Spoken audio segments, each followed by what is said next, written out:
नमस्कार, मैं हूं गीतिका पांडे और आप देख रहे हैं मध्य प्रदेश का number 1 news channel clean news MP. चलिए देखते हैं मध्य प्रदेश की सभी शाम तक की मुख्य खबरें फटाफट अंदाज में।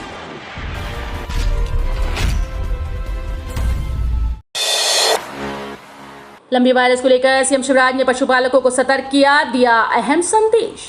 प्रदेश में लंबी वायरस का प्रकोप बढ़ रहा है। राज्य के तकरीबन आधे जिले इसकी चपेट में आ चुके हैं। 100 से ज्यादा पशुओं की मौत हुई।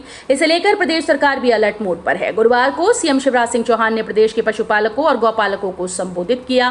उन्होंने पशुपालकों के नाम जारी अपने संदेश में कहा कि मेरे प्रिय किसान भाइयों बहनों, हमारे पशुधन पर लंपी वायरस के रूप में गंभीर संकट आया है। लंपी वायरस तेजी से मध्य प्रदेश में भी पैर पसार रहा है।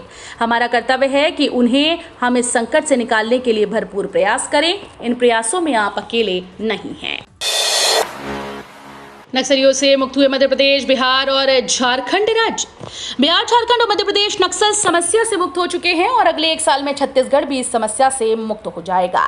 केंद्रीय रिजर्व पुलिस बल के महानिदेशक कुलदीप सिंह के मुताबिक पिछले 9 महीने के ऑपरेशन में इन राज्यों के बड़े नक्सली नेता या तो मारे गए या गिरफ्तार किए गए। इसके साथ ही झारखंड के बूढ़ा पहाड़ और बिहार के चक्रबंदा इलाके में पहली बार सुरक्षा बलों को मौजूदगी दर्ज कराने में सफलता मिली है। स्व सहायता समूह की एक बहन की आमदनी कम से कम 10,000 रुपए महीना हो। इस वक्त मध्य प्रदेश सरकार के मुखिया एक और वर्चुअल कॉन्फ्रेंस के माध्यम से प्रदेश की विभिन्न प्रशासनिक गतिविधियों को दुरुस्त करने में लगे हैं। वहीं दूसरी ओर जनता के बीच जाकर जनता से संवाद कर विभिन्न योजनाओं के अनुपालन और उनसे हो रहे फायदों की जानकारी भी ले रहे हैं। इसके अलावा मुख्यमंत्री चौहान ने मुख्यमंत्री जनसेवा अभियान की शुरुआत की। इस अभियान के चलते सरकार सभी पात्र हितग्राहियों के लिए ये बात सुनिश्चित करेगी कि उन्हें सभी सरकारी योजनाओं का लाभ मिले। सरकार के सभी मंत्री देंगे घर घर दस्तक। पीएम और सीएम को लेकर नागरिकों से पूछेंगे ये सवाल। विधानसभा चुनाव नजदीक आ रहा है, जिसको लेकर भाजपा ने कमर कसना शुरू कर दिया। देश में भाजपा को 8 साल राज करके बीत चुके हैं और मध्य प्रदेश में 18 साल बीत गए। जानकारों की माने तो इस बार का चुनाव खास होने वाला है, क्योंकि 2018 में वोटिंग होते ही कांग्रेस की सरकार बन गई थी, लेकिन कई कारणों की वजह से कमलनाथ सरकार को हाथ वापस लेने पड़े थे। इस बार भाजपा ऐसा कुछ होने से कई कोसों दूर रहना चाहती है।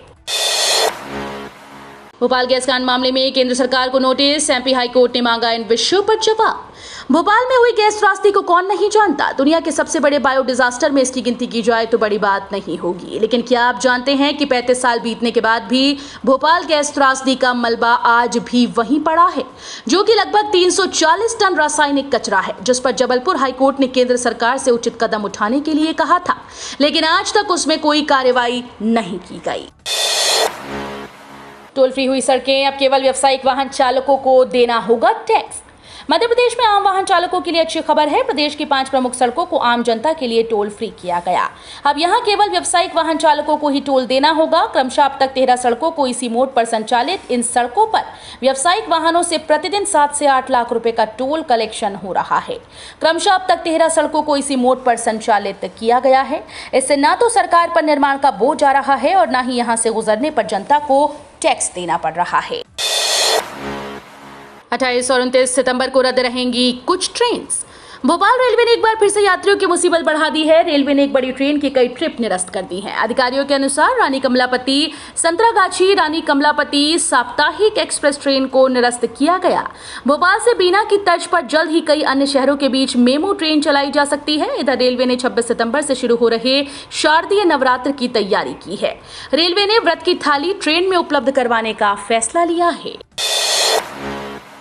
मुरैना, छतरपुर, टीकमगढ़ और निवाड़ी में भारी बारिश का अलर्ट। भोपाल, इंदौर भी भीगेगा। मौसम विभाग ने मुरैना, छतरपुर, टीकमगढ़ और निवाड़ी जिलों में अति भारी बारिश होने के आसार जताए। वहीं नर्मदापुरम, ग्वालियर संभाग के साथ भिंड, श्योपुर कला, विदिशा, रायसेन, बुरहानपुर, धार, सीधी, पन्ना, दमोह, सागर, डिंडोरी, रीवा, अनूपपुर, कटनी, जबलपुर, छिंदवाड़ा, सिवनी, मंडला, बालाघाट जिले समेत रीवा, सागर, शहडोल, भोपाल, जबलपुर, उज्जैन और ग्वालियर संभाग में तेज और रिमझिम बारिश हो सकती है। पराली से नहीं होगा पॉल्यूशन, अब बनेगी बायोगैस और प्लास्टिक। हर साल सर्दी आते ही दिल्ली में पॉल्यूशन लेवल बढ़ जाता है। वजह होती है किसानों के द्वारा खेतों में पराली जलाना। पराली का धुआं दिल्ली ही नहीं, इसके आसपास के कई किलोमीटर एरिया को ढक लेता है। यहां तक कि मध्य प्रदेश के ग्वालियर तक इसका असर देखा गया। भोपाल के युवा साइंटिस्ट ने पराली की इस समस्या का सॉल्यूशन निकाल लिया है। IISER की 12 वैज्ञानिकों की टीम ने लैब में ऐसा फॉर्मूला तैयार किया जिसे पराली पर डालकर कंपोस्ट तैयार कर बायोगैस से लेकर बायोप्लास्टिक बनाया जा सकता है। इंदौर में 4 अक्टूबर को होने वाली T20 मैच के टिकट की बिक्री शुरू होने के कुछ देर बाद ही साइट क्रैश। इंदौर में करीब 2.5 साल बाद होने जा रहे अंतर्राष्ट्रीय क्रिकेट मैच के प्रति लोगों का उत्साह ऐसा है कि इस मैच के टिकट्स की बिक्री महज आधे से पौने घंटे में ही हो गई। स्थिति ये थी कि इस मैच के टिकट्स की बिक्री की साइट ही क्रैश हो गई। उल्लेखनीय है कि भारत और दक्षिण अफ्रीका के बीच 4 अक्टूबर को इंदौर में अंतर्राष्ट्रीय T20 मैच खेला जाना है। इन टिकट्स की बिक्री मध्य प्रदेश क्रिकेट एसोसिएशन के जरिए पेटीएम insider.com के जरिए आज यानी गुरुवार सुबह 6 बजे से होनी थी। तो ये थी शाम तक की मुख्य खबरें। रोजाना ऐसे ही मध्य प्रदेश से अपडेट रहने के लिए क्लीन न्यूज MP को अभी सब्सक्राइब करें और वीडियो को लाइक करना बिल्कुल न भूलें। धन्यवाद।